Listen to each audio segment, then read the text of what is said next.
Kā izvēlēties pareizo zopastu sev?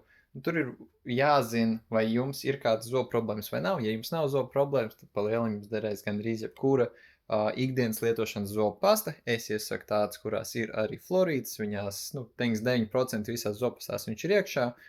Pie tam viņi arī visos ir plus mīnus tas fluorīda daudzums vienāds no 1300 līdz 1450, kas ir maksimālais, kas ir atļauts Eiropas Savienībā. Savukārt, ja jums ir kāda no izplatītākajām problēmām, piemēram, kā jūtīgi zobi, nu, tad tur ir zobu pastas, kas ir, ko var lietot mājās, kas jau ir arī tāds, kas jau ir kā profilaktiskās, ko nevar ilgstoši lietot, bet tur ir jautājums, no kā tie zobi ir jutīgi, un tad to var aiziet pie zobārsta un pārbaudīt, vai tur ir vienkārši pastiprināts jutīgums uz augstu vai karstu, un tad šīs zobu pastas var palīdz mazināt šo jutīgumu, vai tur jau ir kaut kādas citas problēmas, kas jārisina, kāda zoba, kas jālabo kanāla vai vēl kaut kas cits.